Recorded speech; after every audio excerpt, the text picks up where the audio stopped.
Salut, c'est Mo. Et moi c'est Dom. Et ici c'est la cave au chat. Vous venez à peine de voir l'intro et on a déjà réussi à faire une bêtise. Ouais, on a acheté un véhicule ancêtre avec un ami pour faire des rallyes d'orientation. C'est une Porsche 944 qui date de 1984. Et comme vous pouvez vous en douter, il y a quelques petites choses à faire sur cette voiture. On va commencer par le support de la pompe à lave-glace. Là-dessus, on vous montre ça et on y va. Ok, donc voilà le bolide dont on a parlé, et comme expliqué, on n'aura peut-être pas un son idéal, mais en attendant, ça devrait quand même vous montrer le souci. Voilà l'ancien véhicule sur lequel on travaille, dans plein de petits endroits, faites pas attention au carton, ça va pas rester. Et notre problème actuel se situe sous le capot. Dans cette zone doit se trouver la pompe à lave-glace qui est pour l'instant démontée. On voit les tuyaux d'arrivée, le câblage, et ici, sur les deux petits ergots, c'est là qu'on va devoir venir attacher notre pièce imprimée en 3D. Donc voilà, maintenant on va pouvoir aller faire ça sur Fusion 360.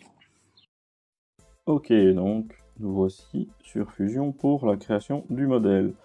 J'ai préparé un petit peu en prenant tout un paquet de mesures sur la voiture pour avoir la taille de la pompe, la taille des ergots, etc. Donc on va commencer par faire un sketch à plat, et parce qu'il faut bien choisir, je vais me baser sur l'ergot de gauche de la pièce qu'on a vu tout à l'heure dans la voiture.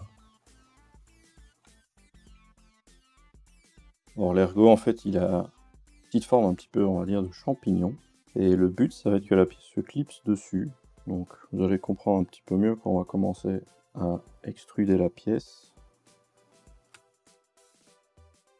Mais l'idée, c'est de ne pas faire la moindre modification au réservoir de lave-glace de l'auto, juste venir se mettre dessus de la manière la plus efficace possible. Donc ça, c'est l'emplacement des deux ergots avec la distance exacte qui est entre les deux. Pour faciliter la vie, je vais mettre un point centré à cela, pour ensuite tracer la dimension de la pièce elle-même. Il y a un peu beaucoup de variables, alors quand on le prépare à l'avance, il y a déjà moyen de s'y perdre. Voilà. Donc ça vraiment c'est le rectangle qui va faire la taille de la pièce complète, avec les deux ergots au centre.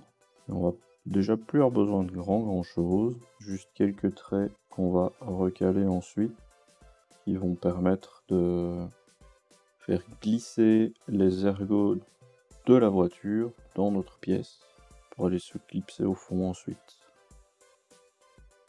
Il va en falloir pour la partie la plus large du dessus de l'ergot, et aussi pour la partie la plus basse du dessous.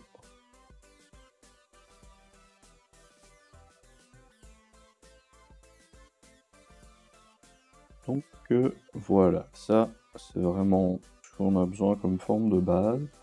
Et on va encore ajouter un petit clip qui va permettre à la pièce de bien s'engager sur l'ergot sans risquer de ressortir par la suite avec les vibrations quand on roule, etc.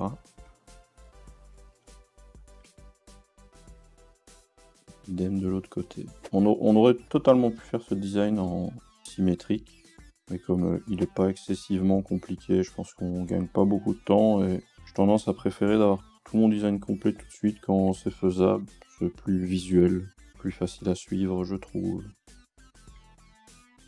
Voilà pour le sketch de base. Ah, j'ai oublié un petit quelque chose dans le sketch, c'est d'avoir une ligne de fermeture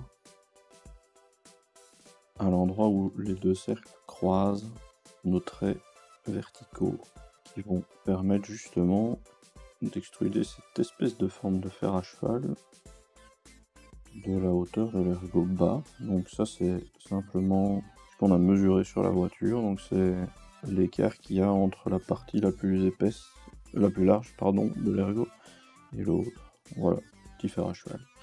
L'intérêt étant de pouvoir d'abord faire un chanfrein sur cette forme, à peu près le tiers. Donc l'intérêt de faire ceci, tout simplement, c'est que la pièce s'engage un peu plus facilement sur l'ergot. Maintenant, on va pouvoir extruder la suite, qui va vraiment être le principal de la pièce. Et bien un join pour que ça ne fasse qu'un seul objet. On va devoir sélectionner des deux côtés, de sorte à ce qu'on ait maintenant vraiment une forme qui fait qu'une fois que ça sera rentré en appuyant un petit peu, ça ne pourra pas ressortir. Après, on va fermer le haut de notre pièce, vraiment de quelques millimètres. Pour ça, on va commencer l'extrusion via le dessus et on va redescendre d'une valeur que j'avais calculée avant, hein, qui est déjà enregistrée dans tous les paramètres. Et l'avantage étant que quand on fait un test d'impression-impression, on a le moins de soucis, c'est très simple de juste venir ici, changer nos valeurs et le design s'update automatiquement. Alors ensuite, on va pouvoir passer à la partie qui sera vraiment le support de la pompe, qui est un petit cylindre en fait, la pompe. On va faire un sketch qu'on va baser ici. Je vais ajouter une ligne de construction à la verticale. Longueur pas très importante, mais ça va simplement permettre d'ancrer le cercle de la pompe sur le centre de notre design. Ensuite, on va projeter ceci pour pouvoir utiliser les lignes de notre pièce déjà créée comme contrainte pour coller notre cercle directement dessus. On va refaire une extrusion du dessus qu'on va ensuite redécouper pour tailler une place où notre pompe va résider. Voilà, et maintenant on va extruder sur base de notre cercle. À partir de là, vous pouvez voir qu'on laisse le bord et on va pouvoir aller jusqu'à la fin de notre pompe. On pourrait tout simplement, bien sûr, écrire les valeurs directement ici, mais le problème serait qu'en cas d'erreur, c'est beaucoup plus compliqué à corriger, ce qu'on doit retrouver dans quelle action on a tapé telle ou telle valeur. Ici, on peut directement passer par le tableau de paramètres pour changer ça facilement. Alors maintenant, on a vraiment la base, on peut se clipser, on peut mettre notre pompe, et il nous faut juste un moyen pour attacher la pompe à la pièce de manière un peu plus sécurisée. Et comme il n'y a pas vraiment de vis ou autre, c'est vraiment un simple cylindre, on va se baser sur ce qui marche toujours pas mal, c'est 2 colsons ou serre-câbles, je sais pas comment vous appelez ça, ça dépend un peu. Donc j'ai pris quelques mesures aussi de colsons qu'on a en stock qui devraient être largement suffisants. Presque 2, un petit peu moins par 5, donc on a pris une petite marge. Contraindre ça pour être sûr que rien ne bouge. Ici c'est pas vraiment obligatoire, mais ça facilite la tâche pour les centrer les uns avec les autres. Voilà. Bien entendu, on va utiliser ça pour découper notre pièce.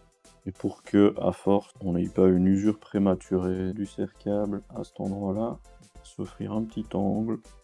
Angle que je préfère toujours faire en chanfrein plutôt qu'en filet. Ça donne un angle de 45 degrés qui est plus facile à imprimer en 3D.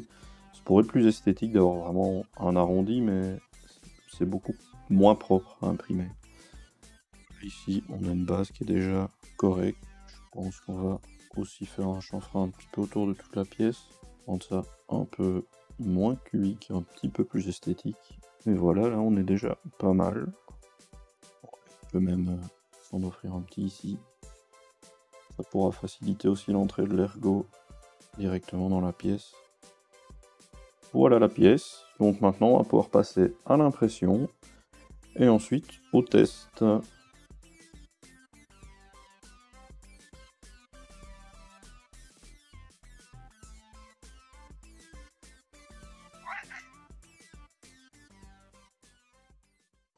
Donc voici la pièce terminée qui va nous servir à déposer notre super pompe à lave-glace. Si j'arrive à la mettre, hein, n'est-ce pas? C'est à peu près ça. Bonjour la voiture. Ah oui, ça. Effectivement, il y a des voitures qui passent. Voici un Perfect Fit. Nous allons pouvoir le colsonner. La pièce va se présenter comme ceci dans la voiture.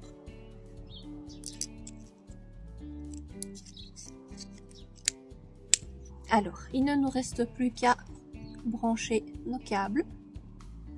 Des tuyaux plutôt. Des tuyaux, effectivement. Où ai-je la tête? Et voici.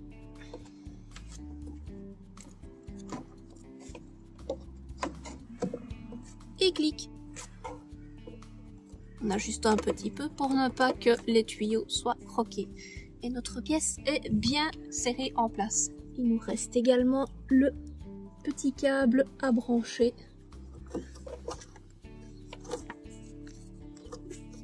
Et voilà. Nous en avons terminé pour cette pièce.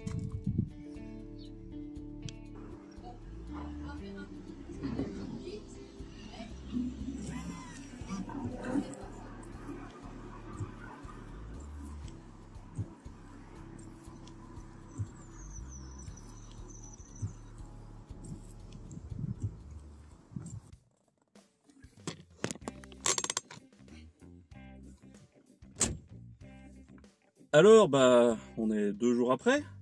Et la pompe a lâché. Voilà, ça a bien fonctionné pendant un petit moment. On voulait vous faire une petite vidéo de test. Et à la place, bah, on fait une autre dans la voiture où la pompe a grillé. Donc, on va vous retrouver dans un épisode 2. Pour le démontage total et remontage du système de pompe. Voilà, parce qu'on a trouvé une nouvelle pompe, mais du coup, on va changer aussi les tuyaux qui sont pas vraiment montés comme ils étaient censés être montés d'origine. Donc, on va refaire ça au propre. Et qui sont un peu fatigués aussi. À tout de suite!